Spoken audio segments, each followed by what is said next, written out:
everyone, and welcome back to my channel. I am in a scary amount of series right now. There are countless series that I have started, that I'm in the middle of, that I literally have one book left to read from. But as soon as I get to that end point of a series, something is always stopping me from finishing it, and it's driving me insane. And as we're getting towards the end of the year, I would love to have a few more series under my belt completed that I can talk about, that I can recommend, and just so that I can start afresh next year and maybe start a few more. So to start off this video, I actually am already reading a book that is the final book in a series, and that is Daydream by Hannah Grace. This is the third and final book in the Maple Hills trilogy. It just recently came out a couple of months ago, and I have heard the most rave reviews about this book. And as I say, I'm about halfway through roughly. I'm on page 243 and I'm getting the hype. Like, this so far could actually be my favorite book in the series so far. I rated Icebreaker a 5-star, pure vibes, but I just had the best time with it. Wildfire, I think, was around a 4-star. So the way this is going, this could easily be a 5-star series for me. I feel like you can actually see Hannah Grace's writing kind of develop throughout these books, and I think this is definitely the peak of it for me at the moment. It definitely seems to be following less of a spicy route. The other two books are really spicy, and while there has already been spice in this, I'm over halfway through and I think there's literally been one chapter, and it wasn't too in-depth either, and I'm enjoying having that more emotional connection with these characters, and I feel like it's touching me more knowing that Hannah Grace has put a lot of herself into these characters. There's an author's note at the beginning that kind of discloses that. So yeah, I feel like this book holds a very special just message and aura, and I'm having the best time with it. If you don't know, it's following Hallie and Henry. We've seen Henry throughout the other books. He was a very highly anticipated character to get a book from, so we're very excited to have him. Hallie she's an older sister. She's a people pleaser. She's just trying to keep everyone happy without going under, and she's getting to a point in her life where she just feels like it's been so mundane and too busy thinking about other people and keeping them happy that she hasn't been prioritizing herself. Sorry, Cameron just died. But she feels like she's missing out on so many important life experiences. Then you've got Henry, who's just taken over as captain of the hockey team, and he's really struggling to juggle that with his schoolwork. He's getting in a bit of trouble with his teachers, and he's just also struggling with his own sort of anxieties and mental health. And they basically find each other and are helping each other out. Obviously, a really lovely relationship is blossoming between the two, and that's what you're following. And yeah, I'm loving them both so much. I see myself in both of them. It's always so validating when you can see yourself connecting to characters in books, and yeah, I can definitely see it in this one. I'm just having the best time, and it's starting to hit me quickly actually that this is the last one in the series, and it's kind of sad because this gives me the best vibes. Like, whenever I open up a Maple Hills book, I just know that I'm in for a fun time. I know that I'm going to see some really amazing found family. It's just going to feel nostalgic in general because I really do miss my school days. So yes, this is what we're currently reading.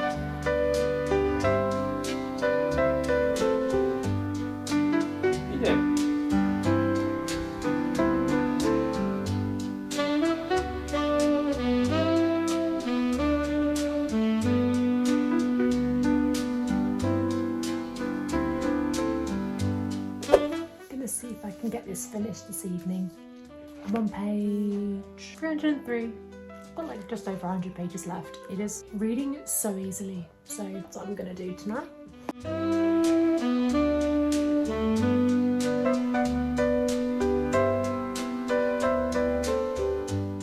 I'm currently at a point of the book where it's Christmas themed, and I'm having the best time.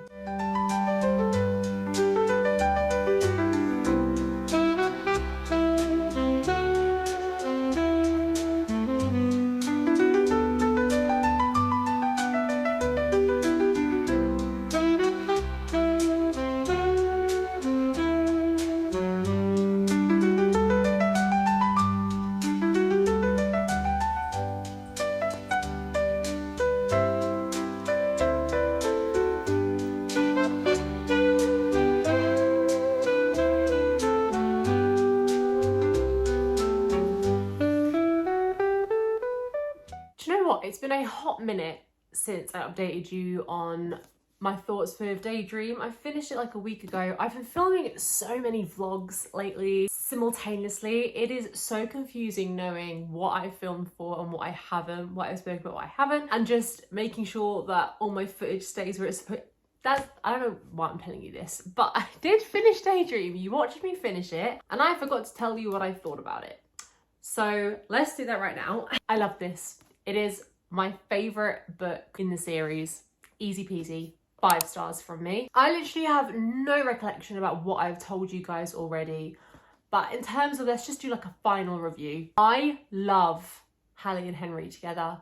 I love them as individuals.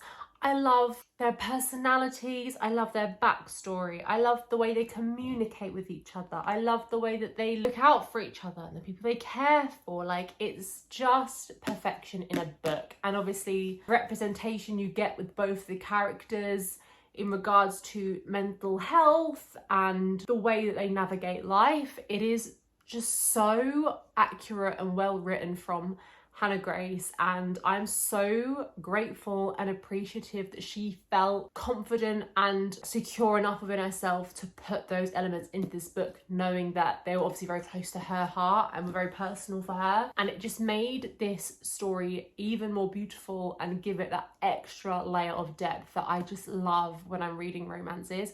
I don't know what you guys have heard. I've heard a lot of people saying that this is definitely much more emotional and less spicy compared to the other 2 books in this trilogy, and I 100% agree. There is spice, but it is nothing compared to the amount of spice that you see in the other 2 books. I think actually overall there was 2, maybe 3 spicy chapters in this book, but that was it. And it was actually quite refreshing because the main focus was just more on the emotional connection between these 2. And I love Henry. I love Henry. He is definitely way up there in terms of book boyfriends. He has that perfect blend of like arrogance and banter, but also like he has that protective streak in him, the compassionate streak. He wants to listen to Hallie. He wants to know really how she's feeling. He wants to understand her. He wants to help her. I am obsessed. I tabbed quite a bit of this book and the quotes were just flooring me, actually. I just love it. They're both just so obsessed with each other. It just made me love. Like, it was one of those books that was just so heartwarming, and I'm just like, I just love love. I love romance and love.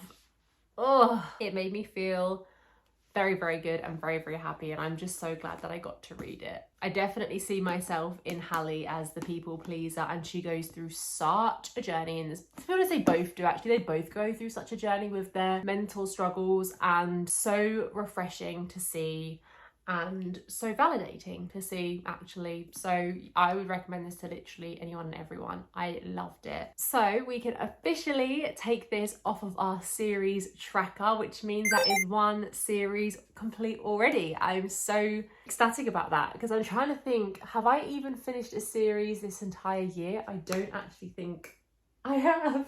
So this is 1 series done. But now I have just a little bit started the next book in this video. Honestly, I was gonna film me starting it, but I just had a really weird off day that day, so apologies for that. But I have decided to start Business Casual by B.K. Borison. This is the 4th and final book in the Lovelight Farms series, and this is the book that correlates with autumn. If you didn't know, each book correlates with a season of the year, and as I say, this is the autumn one. And it follows Nova and Charlie. Nova is the sister of Beckett, who we follow in the 2nd book. She is a sassy, quick-witted tattoo artist, and I love that. I am a girl with a bit of ink. I'm actually in the process of doing a half sleeve. It's pretty much done, actually. I've added quite a lot to it this year, but it's been on the back burner for the last 6 or so months. I would love to get this done within the next year, but anyway. I just love seeing rep of girls in books with tattoos, and like a lot of tattoos. I don't know, it's just nice for me. It's something I can relate to, I guess. And Charlie just seems honestly quite hilarious. I suppose from the little amount that I've read so far, he kind of reminds me of Henry a little bit. He just has that cheeky, flirty side to him, but I'm excited to see how deep we get with him. Yeah, there's not a lot. I don't actually know anything about this book. I am going in completely blind. all I can tell you is that so far it started off at Stella and Luca's wedding, who are the couple from the very first book. And honestly, can I just take a moment and say the wedding sounds gorgeous. They have it in the Christmas tree farm that they own, and it just sounded so whimsical. Like I'm saving that for wedding inspo for the day that I hopefully get married. It sounds amazing. Nova and Charlie have run into each other in the past, having mutual people in common. And as I say, Charlie is quite a flirty person. He does his usual, tries to flirt with Nova, and she is feeling a little bit lonely and a little bit lost at the moment, and she thinks to herself, actually, do you know what, a one night stand with this guy would be great. So all I've read so far is them kind of like flirting back and forth at the wedding, and yeah, I really enjoyed it from the 2 chapters that I read. So I'm really excited to continue getting back into this. For me, this series only got better and better as I've read each book. So Mixed Signals so far is my favourite, and Lovelight Farms is my least favourite. By pattern, this could be the best book in the series for me. We shall see, but yeah, I'm about to get cozy and get a few pages read.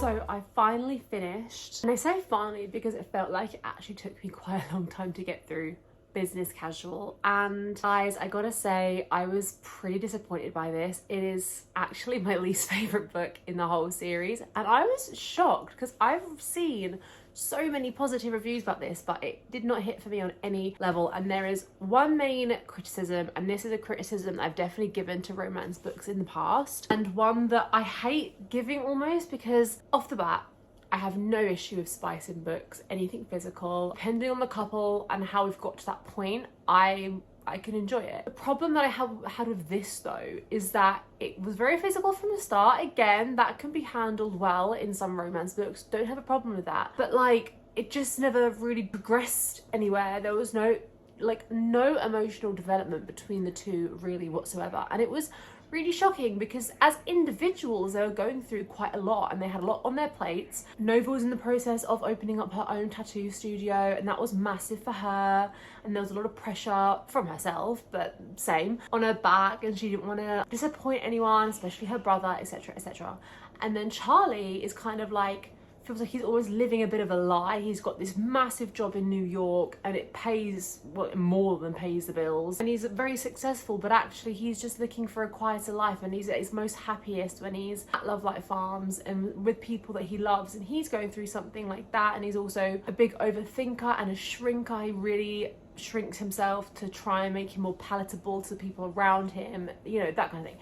So as characters and as individuals, there's a lot beneath the surface and a lot of depth with them, but together I thought they'd, you know, bring each other out and support each other and like really connect on these things. But like, you just didn't get that. There was a couple of crumbs in the second half of the book potentially, but other than that, I just really missed those elements, and without them I just really struggled to be invested and bothered with their relationship, because, you know, I was pining for that to happen. I was pining for those moments, and then it's just like, oh, here comes another sex chapter, and I was just like, this is just so frustrating. It made me frustrated because it had so much potential in my opinion, and it just didn't hit, and that's so annoying. It was also, this is just personal preference, knowing that these books are based on certain seasons, I was hoping for a little bit more of an autumnal feel. There was a couple of discussions in this book about like events that were kind of coming up in the town, and I was like, oh, that'll be really sweet, and you don't really get to read about it much, and that kind of sucked. I think the beginning was the best. As I said earlier, that they did a Christmas tree farm wedding for Stella and Luca, and like that set the scene so perfectly, and it made me feel so cozy, and like genuinely, if I was to get married in the future, my brain is there, like that is in the brain bank. But yeah, so I did love, like I say, I loved them as individuals. I also really liked the relationship between Nova and Beckett, her older brother, who we meet in another book in the series. Their relationship was really lovely to read about, and that was the kind of vibe that I wanted from Nova and Charlie, because they had this really lovely deep, touching relationship. And yeah, it was really sweet to read about, and just nice to see that side to Beckett as well, because he can come across as quite like hard, but overall, yeah, didn't have the best time with this. I haven't told you, I think I'm gonna stick with a 2.5 rating, and that did feel really harsh, and I was toying with giving it a 3-star, but I think that's only because towards the end when I finished it, it was getting a little bit better for me, and then I was like left with this better feeling. But when actually for the majority of this book, I was just, like I say, left wanting more and feeling frustrated. But that is another book that we can take off our series list. Guys, we're doing a fantastic job in this video, and I think I've got room for one more, and I am so excited to delve back into Chestnut Springs. Hopeless is the only book I have left to read in this series. As you can see, I've read the smallest amount. I read a couple of pages before bed last night, literally 20 pages, and then I called it a night. To be honest, I just wanted to make sure I could still keep my streak on Fable. I love this series so much. It's not giving autumn, but still being in a small town for me is nothing but cozy. And I've loved pretty much all the characters that we've met up until this point. Beau, who's in this book, has always been somewhat of a mystery. Very mysterious, but like attractive and funny and witty. Also with his problems and his traumas, which I'm sure we're going to dive into with this book. Generally, I've heard not necessarily bad things about this book, but I've heard pretty indifferent opinions. Like people were just like, oh, it was okay, but like they didn't love it. It seems to be a bit of a meh book, but we'll see. I don't really know what it's technically about. I just know that it follows Beau, who is an ex-soldier, or maybe he is still serving in the military. I'm not 1000% sure. And obviously he's seen some things, like he's got a lot of trauma to work through. And then the female character, I believe, is Bailey, who I don't think we've met in any of the other books. I think she is a new character. She is a barmaid, from what I could gather from the 20 pages I've read. And I think one thing I do know actually is that this does involve a fake engagement. And I don't often read fake engagements, but actually really love them. I think the last one I read genuinely must have been Terms and Conditions by Lauren Ashton. That was actually more of a fake marriage than actual like a fake engagement. Well, no, actually I suppose Happy Place was fake engagement. Oh yeah, I loved Happy Place.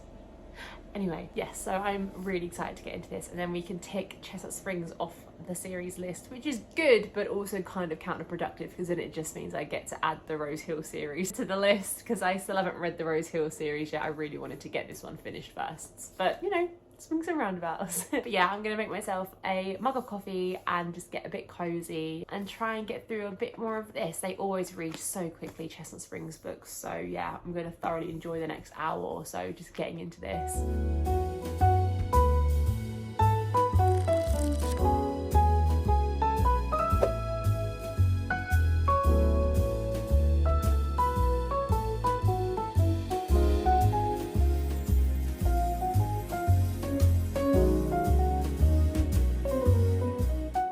I never see anyone online talking about Bailey from Hopeless. I'm in pain for her. Like it's really hitting hard for me how much prejudice there is against her just because of her family and her surname. Like it's really bothering me.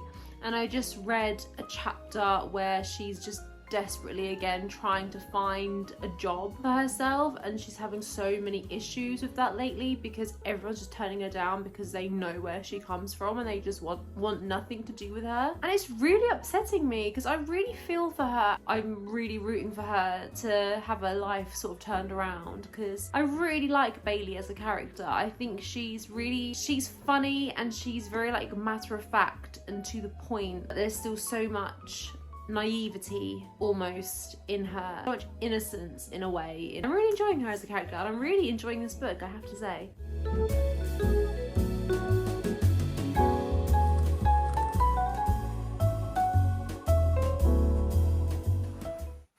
I've turned on my camera to give you guys an update, but I actually don't know what to say. I have 80-ish pages left. I'm loving it. I'm actually loving it. I don't think it's on par for me with Powerless. Powerless is my favourite in this series, closely followed by Heartless. I don't think it's quite there, but I'm pretty sure I like it a lot more than Reckless and Flawless. Like, so far it's giving 4.5 star. I'm really enjoying it. I love the rawness of both of the characters and like the trauma that they've both dealt with. Seeing that vulnerability from both of them in this book and the way that they've just found each other, I think is so special. And I don't know, I guess I'm just confused because I went into this book with reasonably low expectations because I was under the impression that most people didn't dislike this book but didn't really care about it, but I'm really loving it. Bo, in some of these spicy chapters, man. I'm gonna get cozy this evening and hopefully finish this. So yeah, that's what I'm gonna do this evening. I'm very excited. I'm nice and cozy. I've got all my Jellycat friends. I've got friends and yeah, I'm just gonna have a really nice cozy evening.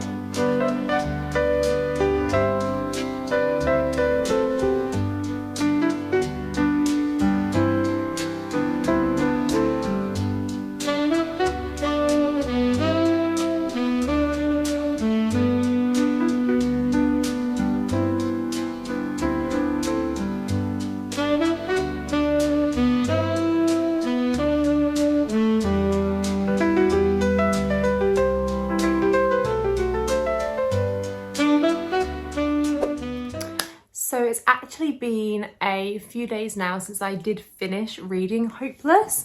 I've actually been away for a few days, so I have properly had the time to mull this one over. Not that I needed it. I loved this. I feel like this could have been so close to a 5-star for me, honestly, but it just didn't quite give me the 5-star feels. So I've stuck with a 4.5 stars, which I just wasn't expecting. I really wasn't, because I just heard so many meh opinions and people saying this is their least favourite in the series, but oh my gosh, I feel like this actually gave me exactly what I was kind of wanting from Business Casual. I feel like the characters in Business Casual haven't been through nowhere near as much of a hardship as Bo and Bailey have been through in this book, but what this book gave me was two damaged, hurting souls who found each other and just cared and nurtured each other in such a beautiful way, and it was just so intricate, and that's what I was missing from Business Casual. They just didn't have that emotional, soulful connection the way that Bo and Bailey had in this book. And like I say, they both have gone through so much. Bo has got all of his trauma from being in the military. Bailey has had just such a shit start in life with the family that she's been born into and the label that's put on her and the way that others perceive her, even though she wishes she had nothing to do with her family, and the way that they just connect. And like I say, they have so many little intricate moments within the story that just highlight how perfectly they understand each other and are trying to look after one another. And just, you know, be like, I see you and I appreciate you and you deserve it, like the world kind of thing. That was exactly what I got from their relationship in this book. I freaking adored it. And this was spicy. This was pretty spicy. There were several moments and chapters of spice, and it started quite early on as well, similar to Business Casual. But because we had all those other components that felt a lot more emotional, I was on board with it. And like a tiny bit down bad for Bo, I'm not gonna lie. Yeah, I was just so impressed with this, and it's a romance that I think I am gonna think about for quite a while, because it just felt really special. Obviously, being the last book in the series as well, we had a few moments with all the characters being all together, and that was just really sweet to have like a little reunion of everybody and bringing all those characters together. And I also do like the smart little snippets that Elsie Silver puts in this book to lead on to the Rose Hill series, because I know that Ford was mentioned a couple of times in this book.